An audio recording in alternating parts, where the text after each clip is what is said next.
moving on to the plenary session, and the topic for the plenary session is Unlocking Growth, How Ports and Logistics Policies Drive India's Competitiveness. This session brings together top government leaders, the visionaries shaping the future of India's policies, India's trade, maritime and logistics ecosystem.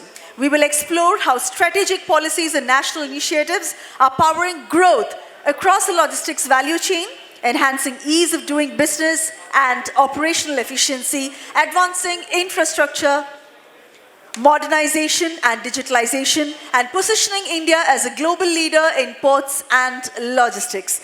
The session will also spotlight Gujarat's remarkable success as a model for port-led development in India and beyond. It is now my privilege to invite our distinguished panelists on stage. Ladies and gentlemen, please put your hands together to welcome Mr. Khushwant Jain, Regional Chairman, FIEO and owner of GS Exports. Ladies and gentlemen, let's welcome Mr. Khushwant Jain. Mr. Jain has transformed his firm, GS Exports, into one of India's leading three-star export houses, a recipient of the prestigious Niryat Shri Gold Trophy. He's renowned for his expertise in exports, logistics, GST, customs and trade policy, and for his leadership roles in IOPEPC and the expert fraternity. Ladies and gentlemen, let's give him a loud round of applause as he's joining us on the plenary session. Mr. Khushwant Jain. Moving on to our next panelist on stage, Mr. Dnyaneshwar B. Patil, IAS, Zonal Development Commissioner, Kandla Special Economic Zone. Mr. Patil, an IAS officer of the 2003 batch, Madhya Pradesh cadre, currently serves as a Zonal Development Commissioner, Kandla Special Economic Zone, a graduate in engineering from Dr. Babasaheb Ambedkar Marathwada University, Aurangabad. He also holds a master in public policy from the University of California, Berkeley. With extensive administrative experience, Patil has been instrumental in driving industrial development and promoting export-led growth. He is widely recognized for his commitment to policy innovation and regional economic advancement. Mr. Dnyaneshwar B. Patil on stage. Thank you so much for joining us, sir. Now, I'd like to invite on stage once again today Mr. Susanta Kumar Purohit, IRSEE Chairperson, VOC Port Authority. His profile has already been described here multiple times before. Thank you so much for joining us again, sir. We were expecting IRSME Chairperson of Deen Dayal Port Authority, Mr. Sushil Kumar Singh. However, unfortunately, due to back-to-back travels, his health does not allow him to be with us today. So he's expressed his regret in not being able to join us, but we will definitely miss him on the panel today. Moving on to our next guest on the panel, Mr. Samir Kumar Khare, IAS, retired, Chairman, National Shipping Board. Ladies and gentlemen, let's welcome him on stage. He's a seasoned civil servant with extensive experience in economic policy, international development and infrastructure finance. A former Additional Secretary, Department of Economic Affairs and India's Executive Director at the Asian Development Bank. He is an IIT Mumbai alumnus with a BTech degree. Ladies and gentlemen, Mr. Samir Kumar Khare on stage. Thank you, sir, for joining us. And now, ladies and gentlemen, it's now my privilege to invite a distinguished statesman and our guiding force to lead this high-level dialogue. Please join me in welcoming the chair of this plenary session, Mr. K. Mohandas, Chairman, India Seatrade. Ladies and gentlemen, let's welcome him on stage.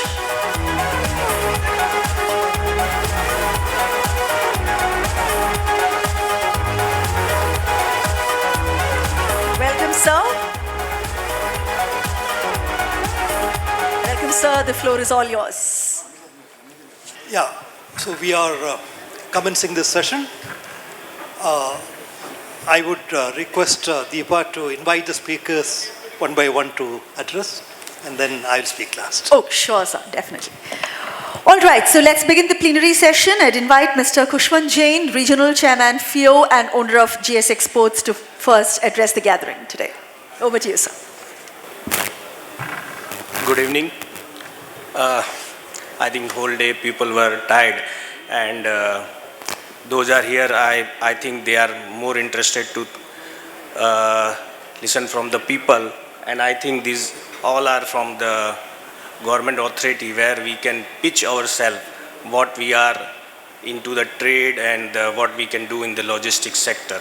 I would like to request the people, those are outside, if they came inside, and from the government side, the officers, shipping, logistics, they are sitting on the dais and they can give the good insight about what government are doing and what we can do in the logistic industries.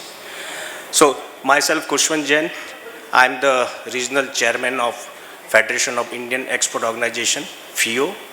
FIEO is the organization for the nodal body of all the EPCs, boards, and the association where the member of the federation, this is around 40,000 member of the exporter, bankers, and all are the member of the federation. It was stabilized in 1965, and right now the FIEO is the body where we can continuously talking with all the ministries, including Commerce Ministry, although it's set up by the Commerce Ministry, but we have the access to all the ministry like shipping and logistic, agriculture ministries, textile ministries. All the EPCs has belong to different ministry, and we can directly connect with the ministry. Friends, export of our nation has performed well. In last 6 months, in 2 quarters, Indian fiscal cumulative export of mercantile as well as the service export is around $413.80 billion as compared to last year, same 6 months, around 395.17 billion is estimated growth is 4.45%. The mercantile export in last 6 months is around $220.12 billion as compared to 213.68 billion during the April to September. The growth is around 3.02%. The estimated value of service export during the April to September is around 193.18 billion compared to last year 183.03 billion in growth of around 6.12%. Due to the US tariff, you must aware about the tariff has been put it on by the USA. Around 50% is the tariff increased by the US. The facing by the exporter the big challenges because the US is the very important market for the exporter. They are looking for the other market also, but US also the major market where India should grow, and this tariff can be lifted from the US side. Our government working on this, the Finance Ministry as well as our Ministry of External Affairs. Also the Commerce Ministry is working on this to sign a FTA with the USA, and almost 7 rounds of talks already finished, and they are going to furthermore talks are going on, and maybe in few months we will get a FTA with the USA also. Recently India has already signed the FTA with the UK, and right now almost the FTA will be signed with the EU countries, as our Minister Piyush Goyal last week also was in EU to talk about the FTA. Due to US tariff, mostly the industries like gems and jewelry was affected, and leather industries as well as the seafood industries was very much affected due to these US tariff. I think logistic is the very logistic mainly in all the trade, either it by sea or by air or by the road. We all are looking with the logistic, otherwise the exports are very difficult for the support of the logistic. Logistic ensure a smooth and efficient supply chain, missing delay and reducing lead times. The efficiency is virtual for the business to meet consumer demand promptly and optimize production. I just listening to other panelists before this panel, they are talking about how to reduce the logistic cost, which is the most important for the everyone as exporters. Also, they are want to reduce their logistic cost. They will be in the international market more competitively if it is a logistic cost can be reduced. Government initiative, as everybody know, government has already taken the lot of initiative like Gati Shakti and other, which is the very good for the domestic business as well as the international business.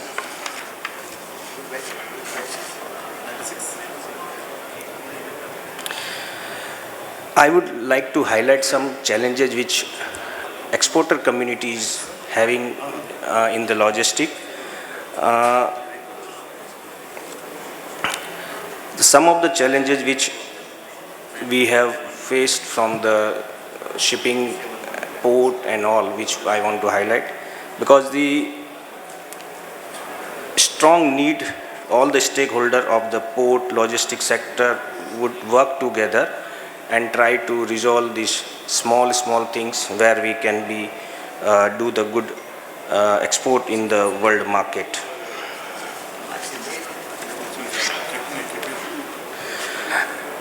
Especially in the food industries where container which will be required for the in the good condition where the agri product are going to export, I would urge our shipping line and forwarder and agent that they should put some container before check the container before giving to the exporter or their forwarder that it would be in the good condition, because we are facing the big challenges when the container reach to our foreign nation. The buyer complain about the container condition and there are the logging water in the container which spoil the whole cargo in the container. So before giving the container, almost all shipping line doing the survey, but the survey which is doing by the shipping service provider, they are not doing the properly. They should check if anything water is logging from the gate side, especially rubber gutting should be the proper. They should change the rubber gutting on time, and that is the big challenges for the exporter when the rainy season going on. There are some highlight the point about some of the, like Iran is the, if the container flag is Iranian, they have the sanction. So the bank is not accepting the payment if it is the container or shipping line or ship is belong to Iranian flag, that payment is not accepted by the bank. I would urge the forwarder or shipping line, whenever they issue the container, they should highlight if it is related to Iranian flag. Otherwise, they face the big challenge when they ship the cargo to the any nation if it is belongs to the Iranian flag. That's it from my side. Thank you. Thank you, Mr. Jain. And now, ladies and gentlemen, let's welcome Mr. Dnyaneshwar B. Patil, IAS Zonal Development Commissioner, Kandla Special Economic Zone Forward, to share his thoughts today. Namaskar. Actually, I joined 1 week back to this Kasej and Kandla Special Economic Zone as a Development Commissioner. Previously, I am there also. I am additional. This is additional charge, and presently I posted as a Development Commissioner SIBS, SEZ, and I have experience about 1.5 years. I continue work there. I have a lot of experience regarding policies and challenges we are facing. Regarding in JNP, Jawaharlal Nehru Port Authority, there is a special economic zone also, and it is Kandla SEZ special economic zone. We are both are port-based SEZs, and we are also facing same challenges. Whatever the dwell time and container movement is very slow. Damages are there, lot of damages. They claim damages, and the clients are coming with us in front of us and say, this is due to the server is down. Sometimes the validation are too much and everything. And so we are thinking on all these things because our SEZ rules and our SEZ acts is always protect our client, because we are too much, because we want to save the time. we give protection to the supplier, buyer, exporter, because we want very smooth export, smooth import, so that the manufacturers should not face any challenges. And we are lot of things we have done here. Even in Kandla, even in Mundra there is a RFT is there, the logistic, they improved lot of this, the technological, digital, entry, gate, everything. But till there is a lot of issues we are in policy angle. Policy means the policies are very positive. I am not saying, but the softwares are not that much clarity is there. A lot of validations are there. So they required preparation, they immediately required some permissions, PIMS permissions, the steel permission, all these things, validation create lot of, suddenly they say, Acharya, the policy is changing. So we facing lot of challenges, but we are trying to move, we require some, again the softwares are very challenging issues. So we are always we contact with DG system, and they are doing also very lot of effort to smooth the system. But I know that the previous with 2 years back, 3 years back, the challenges are more. Now the dwell time is reducing. We are also monitoring daily the dwell time of how much the container is taking time. But with the policy, improvement of policies, lot of efforts are required, and the government is doing well, but they required lot of quality of software is required too much. The quality is not that much. Sometimes the server is not working, sometimes the validation is not working, sometimes the validations are there. So, so these problems are required.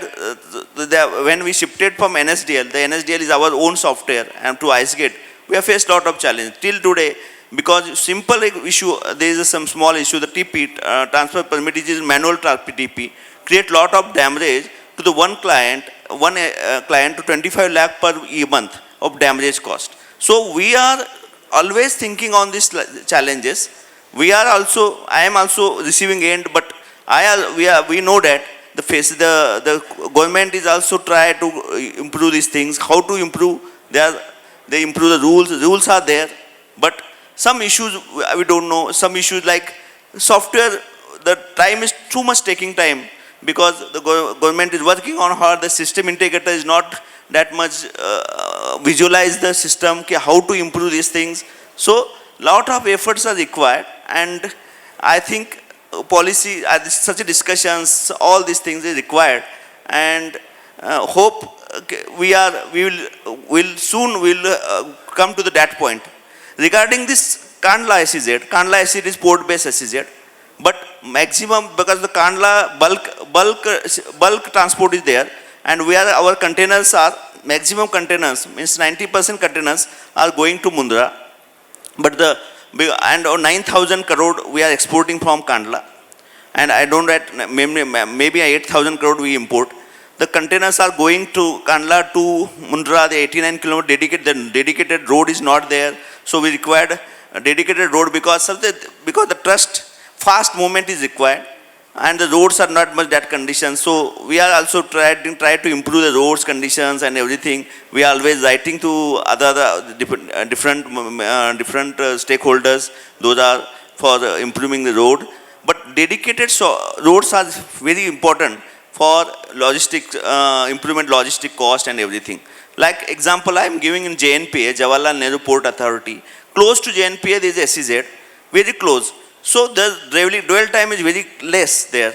But Khare is to Mundra, because this road is slightly there, there is a trust deficit also, because something we are doubt because the road are not dedicated for the direct dedicated road is not there. So this to trust, developing the trust between different stakeholders, we require dedicated software, dedicated roads and everything.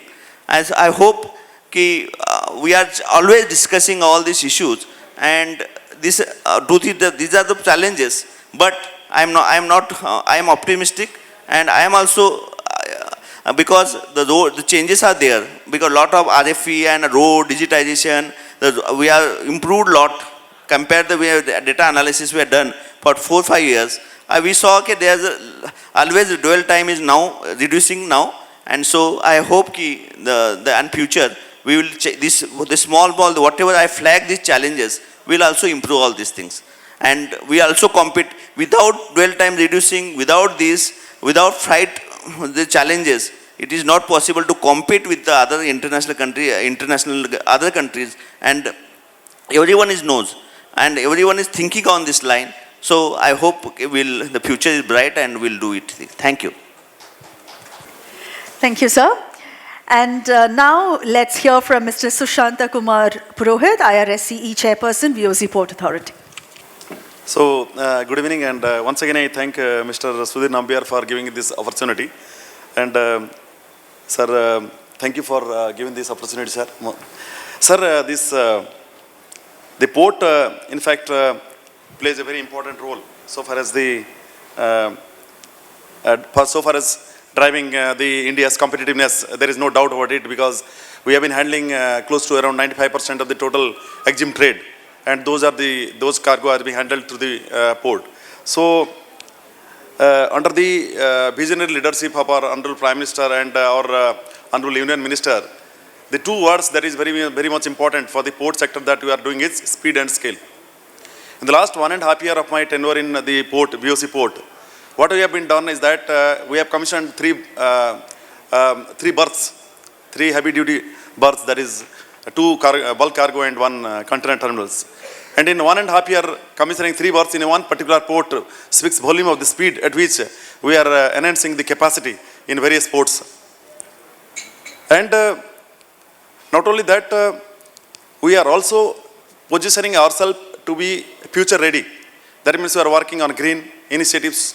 We are positioning ourselves to fuel into the green vessels that will start running through our sea routes.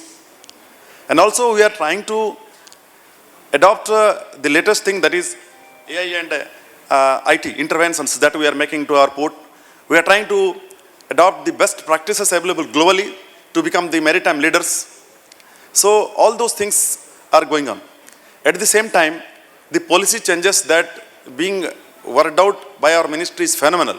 In the last parliament session, we have been able to made our rules and act most modern. 5 new rules, 5 new acts were passed in one session of the parliament. That speaks volume of the pace at which the policy reform and policy modernization is also taking. And the last aspect is the interaction and course correction. So we have been doing a lot of stakeholder interactions. The trade that we are serving, because after all, the ports or any logistic instrument is only for those we are serving. So we have been doing number of stakeholder interactions. All the major ports are doing a lot of stakeholder interactions. We have been also doing a lot of stakeholder interactions. And as a result, we are trying to do the course corrections, adapting to the dynamic need of the market. So all those things have been doing.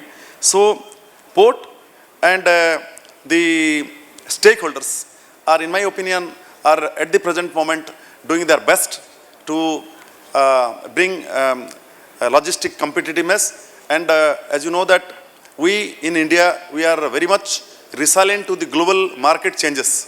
So we have been seeing all the topsy-turvy past or whatever is happening, that we are handling with robust strength. So I hope that with this, if we pursue this mode of working, then I think there will be the Honorable Prime Minister's vision that we should be a developed country in 2047. Maybe we may reach a bit faster. Thank you. Thank you, sir. Now we'll hear from Mr. Samir Kumar Khare, IAS Chairman, National Shipping Board. Sir, over to you, sir. Distinguished dignitaries, senior officers, industry leaders, colleagues from the maritime and logistic community. First of all, I would like to tell you that I represent National Shipping Board, which is the apex level advisory body of Ministry of Ports, Shipping and Waterways. It provides policy guidance to the government on Maritime Affairs. It's a body which consists of few government departments and majority of the stakeholders from private sectors which represent the interests of ship owners, ship builders, ship repairers, ship recyclers, coastal shippers, merchant shippers, port operators. So it basically represents the whole maritime industry which is there, and therefore it plays a very important role as far as government policy affairs are concerned. Since we represent the policy guidance of Government of India, my speech is going to be a bit formal so that I can convey the idea what the government has thought about this sector in the past, how they are seeing this sector at present, and what is the future vision of the government as far as maritime sector is concerned. So dear friends, it is a privilege to be here in Kandla, a port that has long symbolized India's maritime strength, resilience and reform. Few places capture India's journey from aspiration to achievement as powerfully as this coast does. From its revival after independence to becoming one of the India's busiest ports, Kandla has been both a witness and a catalyst in India's maritime transformation. When we speak of unlocking growth, we are really speaking of unlocking India's economy. For a civilization that has always looked outward to the seas, from Lothal in Gujarat to Musiri in Kerala to Surat and Kandla, the ocean has never been a boundary. It has been a bridge. Every major chapter of India's prosperity has been written with maritime ink. And today, as the world enters a new age of trade realignments, logistic transformation, and a sustainable growth, India once again stands at the helm, not as a follower of pride, but as a creator of currents. The theme of this plenary, unlocking growth, how ports and logistic policies drives India's competitiveness, could not be more timely. We are living through an inflection point. For decades, logistics was seen as a background enabler. Today, it is the frontline driver of national competitiveness.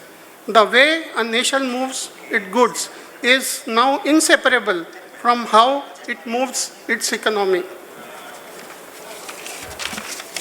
Prime Minister Narendra Modi recently has said that India is ready to serve as the steady lighthouse of global maritime growth. This is not just a metaphor. It is a measurable reality. In the last 10 years, India's major ports have increased their operating surplus ninefold. In cargo movement on inland waterways has risen by over 700%, and average vessel turnaround time has dropped below 48 hours. These are not statistics. They are the reflection of a nation that has learned to convert policy into performance. At the heart of this transformation lies policy vision, the understanding that ports are not just points of arrival or departure. They are mirrors of governance, engines of growth, and laboratories for reform. Under the Maritime India Vision 2030, more than 150 initiatives have been identified to modernize ports, optimize cargo movement, digitize operations, and green our logistics. The Maritime Development Fund and the Sagarmala Finance Corporation are bringing new modes of long-term financing into the sector. The infrastructure status, according to the large ships, has unlocked access to low-cost capital, allowing Indian shipyards to compete globally. The Prime Minister has also drawn attention to a powerful truth that India spends nearly 6 lakhs crores annually on a foreign shipping service, an amount comparable to our defense budget. Imagine if even half of that were to circulate within India's own shipbuilding ship repair, and port ecosystem. The implications for employment, innovation, and national self-reliance would be transformative. Atmanirbharta in shipping is not a mere ambition. It is a strategic necessity. When we look for successful examples of port-led development, Gujarat offers lessons for the world. And Kandla itself stands as a living example of that success. It shows how the right combination of vision, governance, and partnership can transform not just a coastline, but an entire economic geography. The success of Kandla and Gujarat rests on 4 pillars: synchronized planning of ports, industrial corridors, and logistic parks, seamless multimodal integration, transparent regulation, and that attracts private participation and capital, and a forward-looking culture of digitalization and efficiency. It is no coincidence that Gujarat handles almost 40% of India's cargo throughput. It is the outcome of the policy, leadership clarity, and execution discipline. Replicating this model nationwide is the next step. Every port must be seen as a growth node, connected to railways, highways, and inland waterways, and industrial clusters. The National Logistic Policy and PM Gati Shakti together provide the blueprint for this integration. But blueprints must translate into blue oceans of opportunity, and that depends on our ability to execute, to innovate, and to collaborate. Ease of doing business continues to be a central pillar. The replacement of colonial era maritime laws with forward-looking frameworks like the Merchant Shipping Act 2025, Coastal Shipping Act 2025, the Carriage of Goods Act 2025, and Indian Ports Act 2025 represents a quite revolution. These laws align India with international conventions, enhance safety, improve investor confidence, and cut procedural delays. Simplified clearances systems and integrated custom shipping database have already reduced average dwell time to less than 3 days, placing Indian ports ahead of many advanced economies. Yet, policy reform is only one half of the competitiveness. The other half is digital transformation, integration of IoT-based cargo tracking, predictive AI for yard management, and real-time port community systems, which will redefine the port efficiency in days to come. A truly competitive logistics sector is one where Indian data moves as smoothly as the goods does. The future, however, will be determined not just by technology, but by sustainability. The blue economy and the green logistics are central to India's maritime growth. As the Prime Minister noted, the next 25 years will see India's coastal regions emerge as a global hubs of sustainable maritime activity.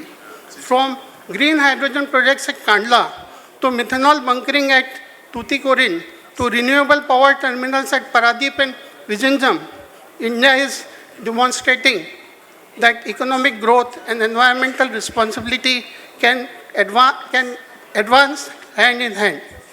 The National Shipping Board has been working with all the stakeholders, ministries, state governments, state maritime boards, industries to strengthen this alignment.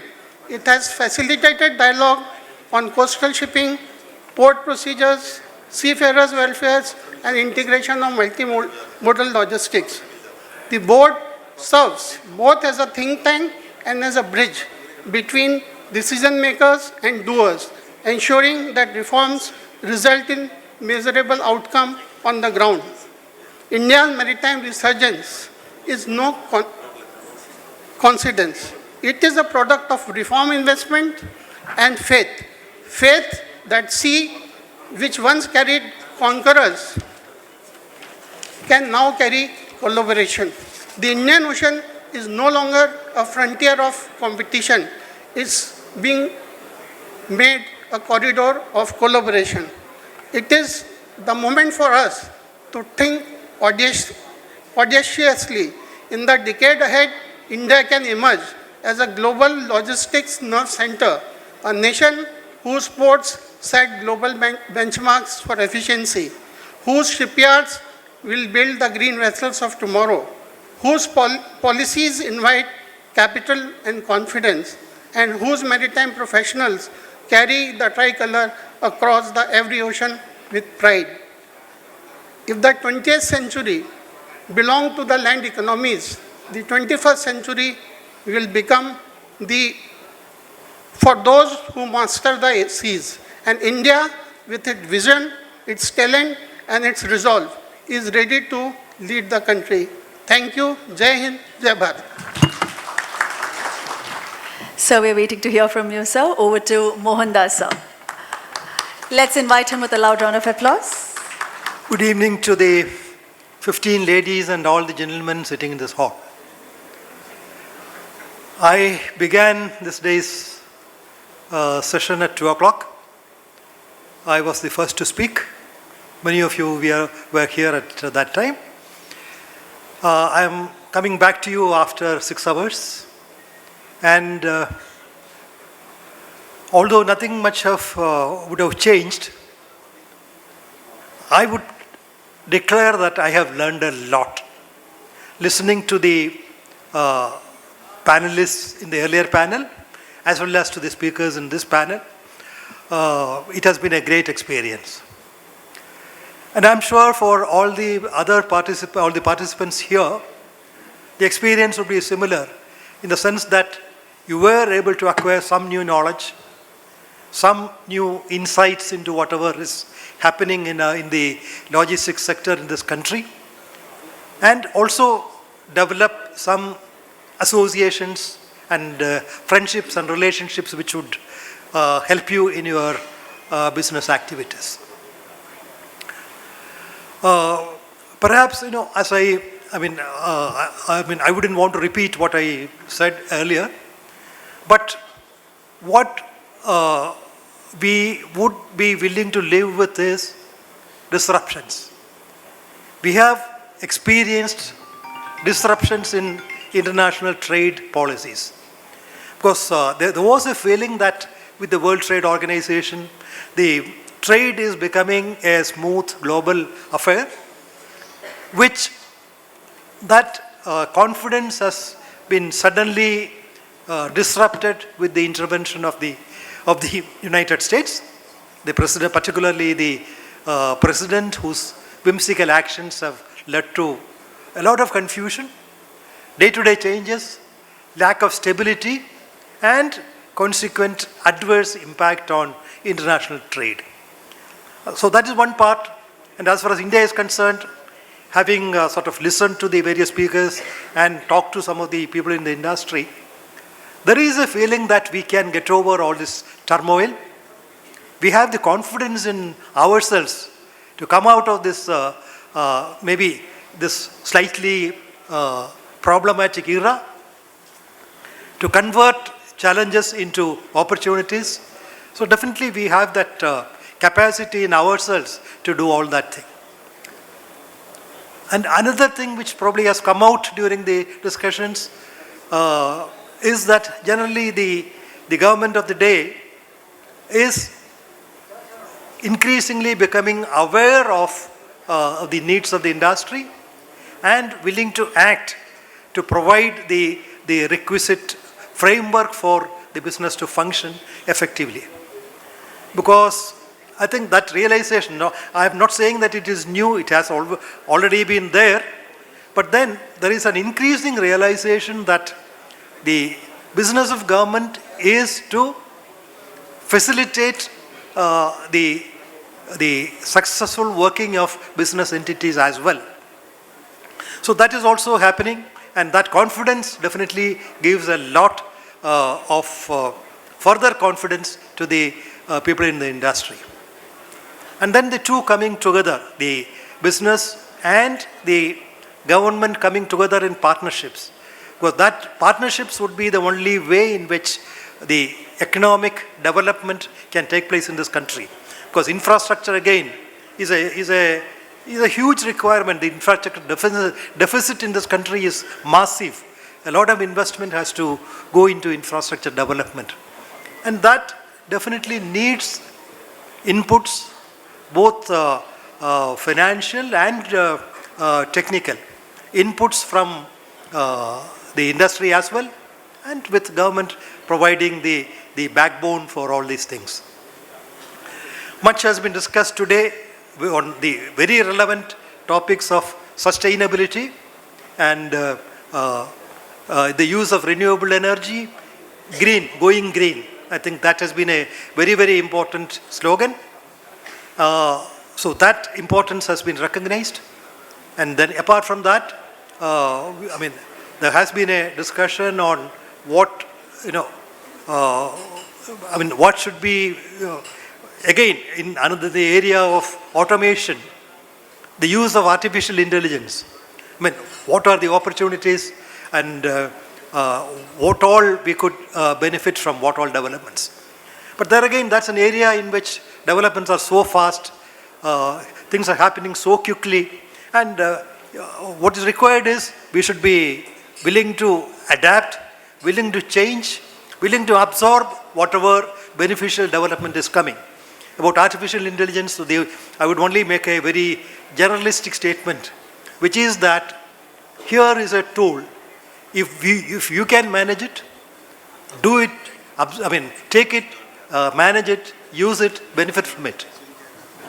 If you are willing to keep it aside, it will brush you aside, it will move forward, it will become a master. So these are all the things that are happening now. By the next time we meet, probably, in all these sectors, all these segments, there would have been changes, massive changes, and I'm sure you sitting here, people, most of you from the industry, I'm sure you are looking at all these things, looking around to see, what best can happen to you. And I do wish that the best happens to each one of you in your business activities. Before I conclude, I'm sure some of you would have wondered why I said 15 ladies in the beginning. Generally, of course, in the past, we thought that ladies would be there only in what are called, what are sometimes called the soft sectors like education, health, social services and all that. But it's no longer the case in our country. Women are there everywhere. The percentage of women in various sectors has been going up, and logistics is no exception. There also the numbers have been going up. So looking at this scenario, what Sudhir Nambiar in India Seatrade has done is to announce a program on women in shipping, which will be held in the month of March 2026 in Kochi. So details, I'm sure somebody, Deepa, you have the details? Yeah. So that will be a major event for women's empowerment in the logistics sector. So that's going to happen in 4 months' time. Well, friends, before I conclude, so if there are any questions to any of the speakers here, I think that would be welcome. And after that, we will close this session. Deepa, to go. Thank you very much. Thank you so much, sir.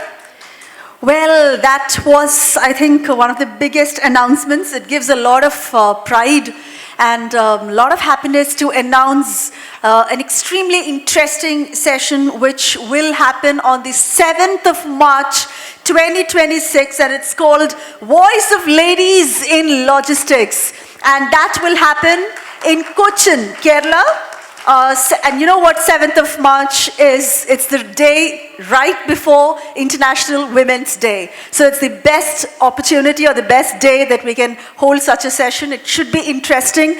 And yes, I'm requesting each and every one of you to block your calendars for that. And another event that I will talk to you about at the end of the day. All right? So on that note, thank you so much, sir. And may I request Mohandas, sir, to kindly step forward and present a memento to the other panelists for the session.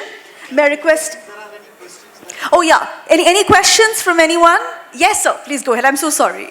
Yes. Yeah, good evening everyone. I am Rahul Kaude. I represent Arvind Limited. We are in the business of textile manufacturing and export. We export textile fabric, garments and technical textiles world over. Now there are stringent provisions for IGM filing under Customs Act. So we never face problem for IGM filing. But for exports, there is no penal provision for EGM filing. So exporters face lot of difficulties in many cases where there is a huge delay in EGM filing, and that causes delay in our export incentive realization. Major problem we face at land custom station across India-Bangladesh border, where we have to chase our CHA and there is huge delay for EGM. So my question is, how do we address this problem and who is accountable for timely filing of EGM? Is this directed to anyone? Yes, sir, it's taken it up. Sir, as I understand, EGM filed by the shipping line, and when the vessel sell, the shipping line is filed the EGM, and EGM automatically reflect. You can check on the ice gate, and if it is the error, immediately you need to contact to shipping line to rectify the EGM, and that will be finished in the short term. I don't think so is a big issue to filing the EGM by the exporter. EGM only filed by the shipping line, as I understand.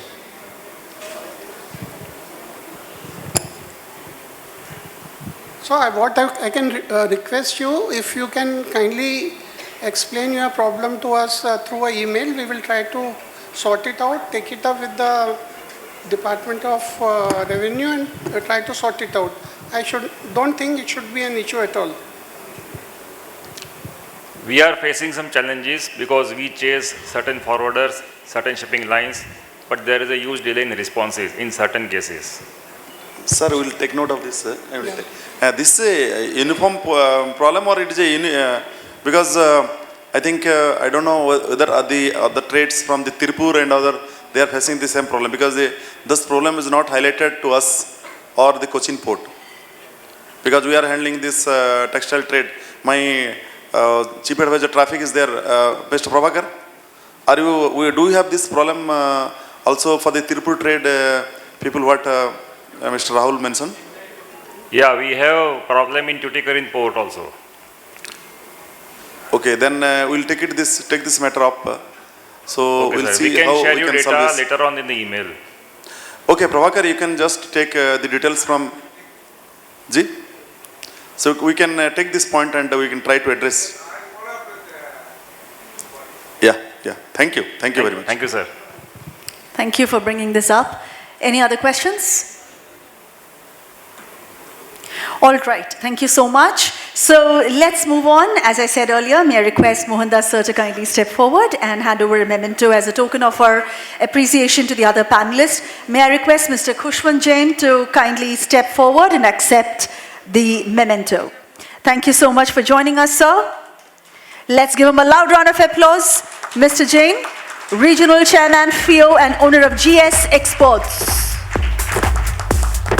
Thank you so much. May I request Mr. Samir Kumar Khare, IAS, retired Chairman, National Shipping Board, to kindly step forward for the memento.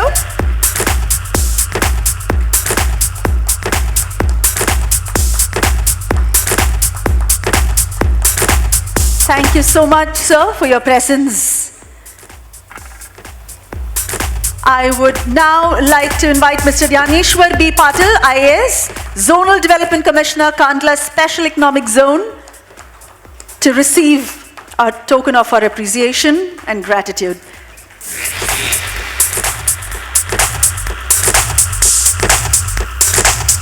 Thank you, sir. And of course, Mr. Susanta Kumar Purohit, IRSEE Chairperson, VOC Port Authority. Thank you so much for joining us, sir. Request you to kindly step forward and accept our memento. Ladies and gentlemen, a loud round of applause.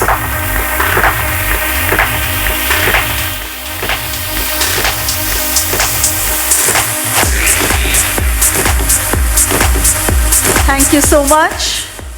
May I request all of you to please pose for a quick photograph together.